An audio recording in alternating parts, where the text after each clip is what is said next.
Hi friends, എല്ലാവർക്കും ഉപ്പും പുളിയും കുക്കിങ്ങിലേക്ക് സ്വാഗതം. ഇന്ന് ഞാൻ ഉണ്ടാക്കാൻ പോകുന്നത് കുടുത എന്ന് പറയുന്ന മീനും കൊണ്ടുള്ള ഒരു കറിയാണ്.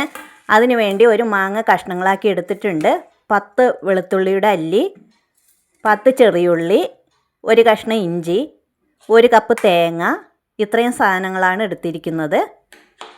ഇനി നമുക്ക് മഞ്ഞൾപ്പൊടി മുളക് പൊടിയൊക്കെ ഒന്ന് വറുത്തെടുക്കണം. അതിനുവേണ്ടി 1/4 ടീസ്പൂൺ മഞ്ഞൾപ്പൊടി ചീനച്ചട്ടിയിലേക്ക് ഇട്ട് കൊടുക്കുക. 1/2 ടേബിൾ സ്പൂൺ മല്ലിപ്പൊടി, 2 ടേബിൾ സ്പൂൺ മുളക് പൊടി. ഇത്രയും സാധനങ്ങൾ നമുക്കൊന്ന് ചെറുതായിട്ട് വറുത്തെടുക്കണം. ചെറിയ തീയിൽ വെച്ചിട്ട് വേണം വറുത്തെടുക്കാൻ.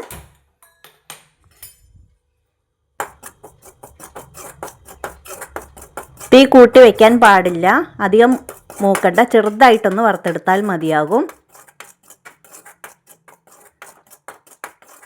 അത് വറവാകുമ്പോൾ ചെറിയൊരു വറുത്തതിൻ്റെ മണം വരും, അപ്പോൾ തീ ഓഫാക്കാം. ഇനി ഇതൊക്കെ ഒന്ന് അരച്ചെടുക്കണം.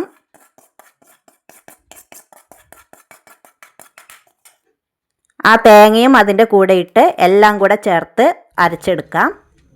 ഇനി ചട്ടി അടുപ്പത്ത് വെച്ച് അതിലേക്ക് 3 ടേബിൾ സ്പൂൺ വെളിച്ചെണ്ണ ഒഴിച്ചു കൊടുക്കുക.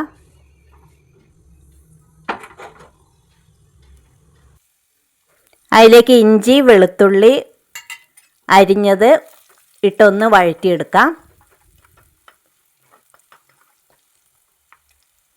അതിലേക്ക് ചുവന്നുള്ളി അരിഞ്ഞതും കൂടെ ചേർത്ത് കൊടുക്കണം.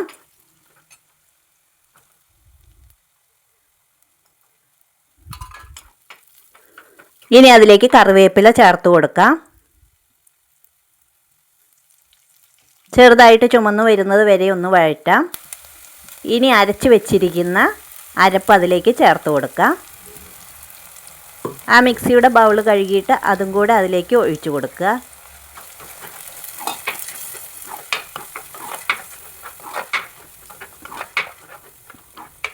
ആദ്യം അരപ്പ് ആ എണ്ണയിലിട്ടൊന്ന് വഴറ്റിയെടുക്കണം. 1 മിനിറ്റ് വഴറ്റിയതിന് ശേഷം അതിലേക്ക് ആ ബൗൾ കഴുകിയ വെള്ളം ഒഴിച്ചു കൊടുക്കുക. ഇപ്പോൾ ഞാൻ 1 ഗ്ലാസ് വെള്ളം ഒഴിച്ചിട്ടുണ്ട്. ഇനി 1 ഗ്ലാസ് വെള്ളം കൂടെ ഒഴിച്ചു കൊടുക്കണം.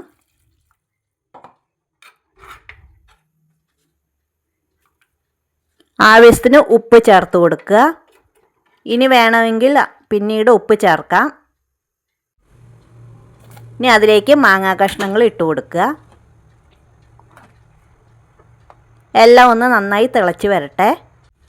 തിളച്ച് കുറച്ച് എണ്ണ തെളിഞ്ഞ് വരാൻ തുടങ്ങുമ്പോൾ മീൻ കഷ്ണങ്ങൾ ഇട്ട് കൊടുക്കുക.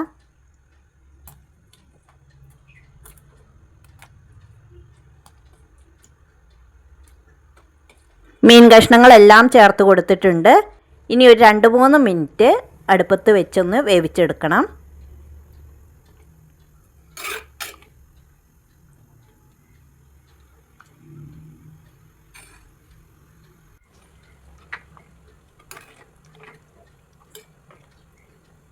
ഉടയാതെ മെല്ലെ വേണം, സൈഡ് ചേർത്ത് ഒന്ന് ഒതുക്കി കൊടുത്താൽ മതിയാകും.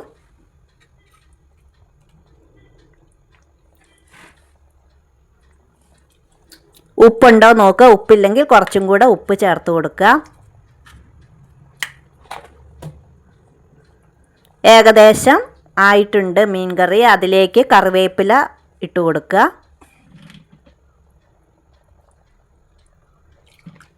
കുറച്ച് 1 ടേബിൾ സ്പൂൺ വെളിച്ചെണ്ണ കൂടി ഒഴിച്ചു കൊടുക്കാം. ഇപ്പോൾ നമ്മുടെ മീൻ കറി റെഡി ആയിട്ടുണ്ട്. അതൊരു കുറച്ച് നേരം ഒന്ന് മൂടി വയ്ക്കുക, അതൊന്ന് സെറ്റായി കിട്ടാനാണ്. ഇപ്പോൾ നമ്മുടെ കുടുത മീൻ കറി ഇവിടെ റെഡി ആയിട്ടുണ്ട്. എല്ലാവരും ഇതുപോലെ ഒന്ന് ചെയ്തു നോക്കണം. Thank you.